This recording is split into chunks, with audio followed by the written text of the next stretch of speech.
जय हिंद बच्चों, कैसे हो? चलो आज हम सीखेंगे क्लास 5.2 से लिए गए क्वेश्चन से क्लास 10 से अर्थमेटिक प्रोग्रेशंस। ठीक है, अभी वही चल रहा है, इसको हम कंप्लीट कर लें, उसके बाद में दूसरे एक्सरसाइज पे चलेंगे। क्वेश्चन 9 पूछ रहा है, क्वेश्चन 9 है ये, है क्वेश्चन 9 पूछ रहा है। पहले गौर से सुनो, उसके बाद बनाने की कोशिश करना। अपने किसी भी क्वेश्चंस को पहले गौर से पढ़ो, समझो, देन तब बनाना स्टार्ट करना। ठीक है, अपने आप से क्वेश्चन समझ में आएगा।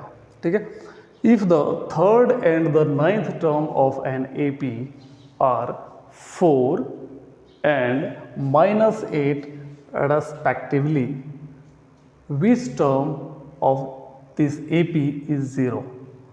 मतलब ये क्वेश्चंस दो भागों में बटा है।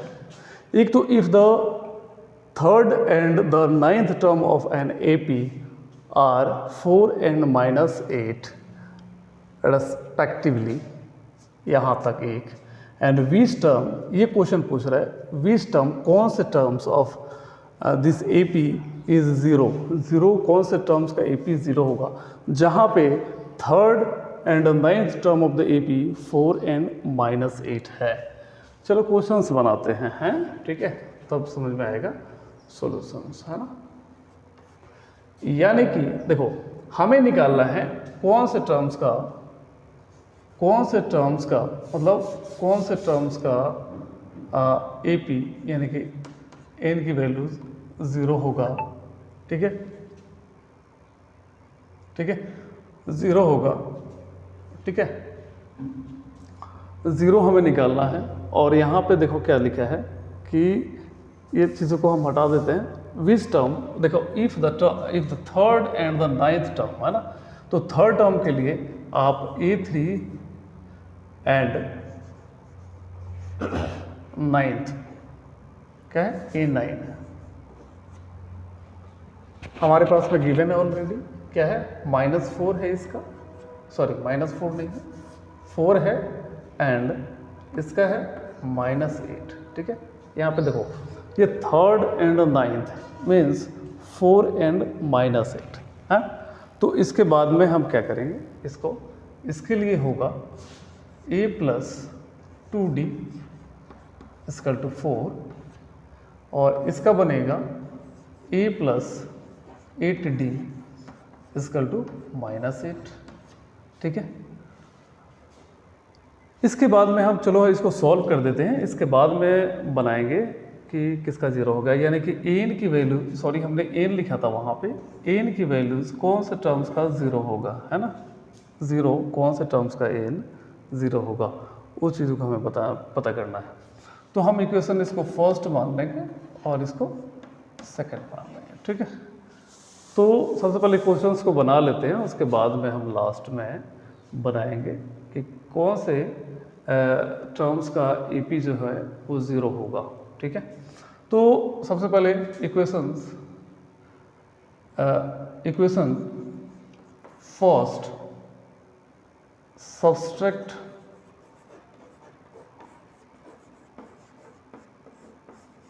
From equation second. ध्यान से देखो, अब आपको क्या करना है, इक्वेशन सेकंड को पहले लिखना है A + 8D = -8। ठीक है ना, ये लिखोगे ना, लिख दिया हमने। फिर उसके बाद में लिखा हुआ कि equation first subtract from equation second, यानी कि सब्सट्रैक्ट फ्रॉम इक्वेशन सेकंड मतलब इक्वेशन सेकंड से फर्स्ट को माइनस करना है, यानी कि फर्स्ट को माइनस करो A + 2D = 4। ठीक है, तो माइनस जब आप करोगे तो क्या होगा, इसको तो कैंसिल कर लो, है। फिर इसके बाद में ये होगा कितना, 6D = माइनस प्लस माइनस, फिर माइनस माइनस प्लस, यानी कि -12। हमारा जो D की वैल्यूज़ होगा वो कितना होगा, -12 अपॉन 6, 2 टाइम्स में कैंसिल हो गया, यानी कि -2 हो गया, है। ठीक है, यानी कि D की जो वैल्यू है हमारा वो क्या हो गया, 2 हो गया है, ठीक है। अब हम a कैसे निकालेंगे, बोलो a कैसे निकालेंगे? तो इस d की वैल्यूज़ को किसी भी इक्वेशन में पुट कर दो, है। तो value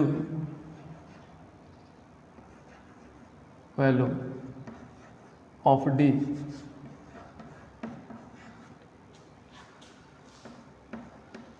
put in equation first में आप करो तो क्या होगा, a प्लस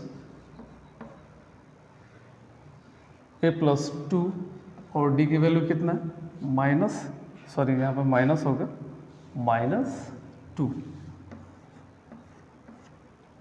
तो क्या हो जाएगा ये a प्लस, ये क्या होगा यहाँ पे इसका टू 4 होगा, ध्यान रहे 4 होगा, और यहाँ पे कितना हो जाएगा -4, क्या होगा 2 2 जा 4 है, 2 and 2 सेकेंड है ना, थर्ड टर्म यानी कि 2 हो गया ना, यानी कि क्या होगा ये यहाँ पे 4 इजकल टू 4 है।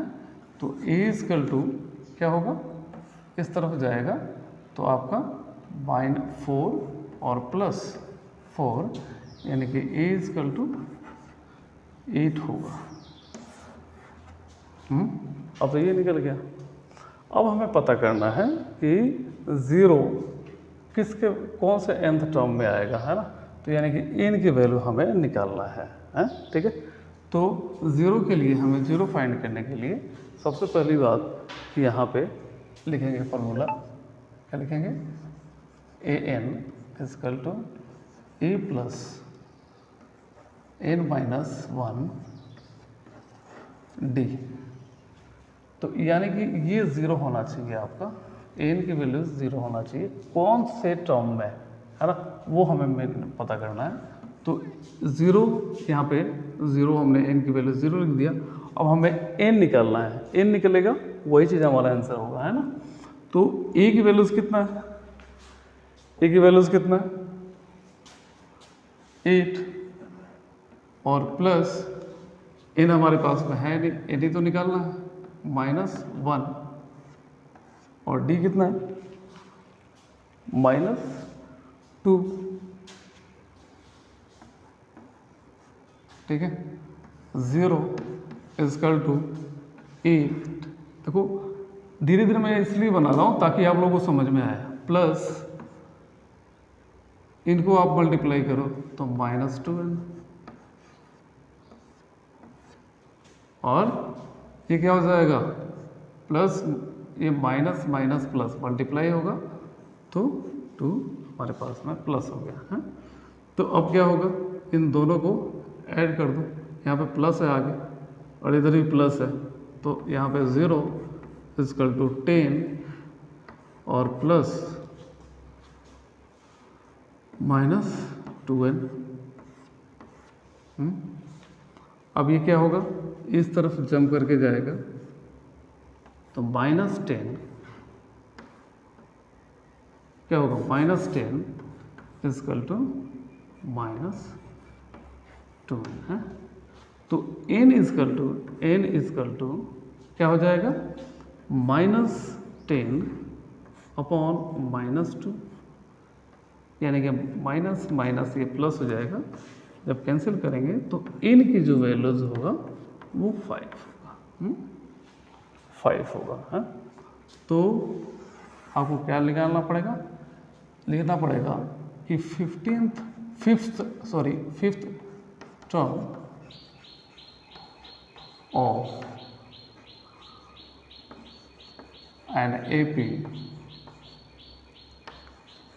इज 0, है ना। यानी कि जो n की वैल्यूज होगा वो हमारा 5 होगा, उसका AP 0 होगा, है, ठीक है। अब इसको जांचने के लिए आप चाहो तो बना सकते हो। आपको क्या करना है कि आपको n नहीं लिखना है और 5 लिख दो, n की जगह 5 लिख दो, आपके 0 इजीली फाइंड हो जाएंगे। तो ये कंसेप्ट आप एक तरफ दिमाग में बैठा लो कैसे कैसे बना है, पॉज करके पहले बात की समझो कि किस तरह से बना है, उसके बाद में बनाने की कोशिश करना। एक बार बनाओ, 2 बार बनाओ, 3 बार बनाओ, इसके बाद ऑटोमेटिक आपके दिमाग में बैठ जाएगा यदि नहीं बैठता हो तो। ठीक है, मुझे लग रहा है कि आप लोगों को समझ में आ गया होगा क्वेश्चंस। नहीं समझ में आए तो कमेंट बॉक्स में ज़रूर बताएं मुझे, मैं दोबारा बताने की कोशिश करूँगा, है ना। तब तक बाय।